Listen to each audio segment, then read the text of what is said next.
Howdy folks, Rich with Unloaded Media here, and today we got another video for you. This time we are looking at the Wilson Combat P365 grip frame. This one is for the P365 with the manual safety, as you can see right there, and it is in black. And here's what it looks like when it's in the package. Those of you who watch Gizzard Gary's program will know that I've already had this on the P365 because I wanted to get a picture for his Show Us Your Gun segment that he does every Friday night. But I took it back off for the purpose of making this video so that you can see how it comes in the package. Though it doesn't come with the magazine release installed. You have to do that yourself. But for the sake of video, I was not going through that nightmare to try and get that out and flip it. So let's open this up and take a better look at it. You can see here it is. Yeah, it's got a nice, almost like a sunburst or spiderweb kind of pattern to the stippling there. Yeah, you got sunburst with like this, but then you got the little cross pieces there too, which gives it kind of almost like a spiderwebby look as well, which is cool. Yeah, it's got, unlike the original P365 grip, it has texturing up here and where your thumb would rest. So that's good. Yeah, it's got a better undercut here on the trigger guard, which we'll take a look at in a minute because I do have the original frame sitting off to the side there. And it's got stippling here on the back, and it's got a more pronounced beaver tail. So let's get the original. Here's the original P365 grip frame. You can see there just a little bit more of a beaver tail, not much, but it does have a little bit more. And you can see here where I was talking about where you don't have the stippling here in the thumb, I guess thumb rest area, I guess you could call it, where you do on this one. And then we'll look at it from the front. Front stippling is very similar in how it's smooth here where your middle finger would rest, but you can see that well, both have an undercut. The Wilson Combat does have a little bit more of an undercut than what the original SIG version has.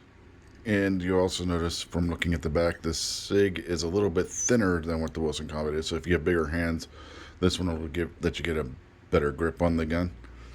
So yeah, there's that. And I have to say, from handling the P365 with this Wilson grip on there, I do like it better than I do the P365's original. And as far as the mag release, they're pretty much the same thing. It's pretty much the standard on both of them. So now, one thing I do wish that they would have done was did away with the proprietary accessory rail that SIG used. It makes it more difficult to find a flashlight or what have you that you want to put on the front of here. It would have been nice just to see like a single slot pick rail instead. Instead, they used basically an HK style rail. I mean, this is almost identical to the rail that's on my HK USP, which is the one complaint I have about that pistol. But in the HK's defense, there really weren't a whole lot of options back then for a rail. So HK was one of the first ones to put any kind of accessory rail on the handgun with the USP. So there is that. And that little baggie, this is what the mag release originally came in for the Wilson Combat. So yeah, I just stuck it in there with the original grip when I had it in the packaging. So, but show you how easy it is to pull the module. I already pulled it because I had to take the pistol back apart, but you just slide that on in there, and starting with the front, got to make sure you get that just right. And now it's wanting to make a liar out of me. There, is it in? No. Christ. There we go. It slides right on in there. Then you take the pin. The reason why I have the screwdriver here is I couldn't find it in my punches. Still finding things from when we moved. But a little screwdriver like this, I was able to push out the pin. This is part of iFixit kit. If you're into electronics or anything, these iFixit kits are great for repairing. And it come in handy apparently for doing firearm stuff.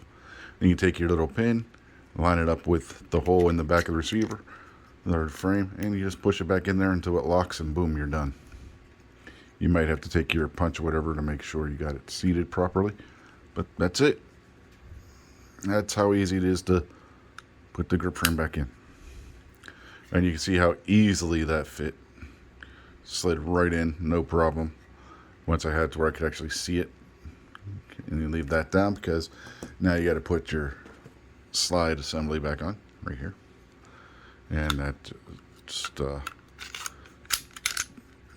lock that back. If it'll, and then you can close that and you're ready to go. Just got to reload it from that point. So let me stick the magazine in there real quick. And yes, that is the 12 round magazine. You'll notice that unlike the Sig Mag, this one does have a little bit there because it's a little bit, like I said, this is a little bit beefier grip. So instead of coming straight down like with the Sig Mag, you do have a little bit that sticks out there at the bottom. That's fine. It doesn't affect your grip in any way, shape, or form. And yeah, I do like the feel of this one better than the stock grip on it. I haven't had a chance to get this to the range yet because of wife's work schedule and whatnot. And those of you who know, I can't drive because of my vision and stuff. So I'm relying on other people to get places. And right now, getting to the range just hasn't, with it, since I've gotten this, just hasn't been possible. And as soon as I get to the range, I will do a follow-up video on this to let you guys know how this performs and, you know, how it feels different from what the gun did with this frame on it. And you can pretty much see here what I was talking about. There is a little bit of difference in how the grip fits. You can see here, this one sticks out a little bit farther to the back than what the original Sig did. Got them lined up about as good as I can. But you can see there is a little bit more meat to the rear of this one, like I was saying, which is what causes this little taper there to have to come down to meet the magazine. And I always carry it with the 12 round mags. I do not use the 10 round mag because if I do, you can clearly see my pinky will be hanging there and I can't stand that. So yeah, it's the 12 round mags or nothing with this. So yep, that's it. That's what I got. First impressions of the Wilson Combat grip frame for the P365. Like I said, my one complaint is the rail. Other than that, I like this one better than so far than I do the stock Smith & Wesson Sig grip frame. So yep, there you go, folks. Until the next one, we will catch you later. Have a good day.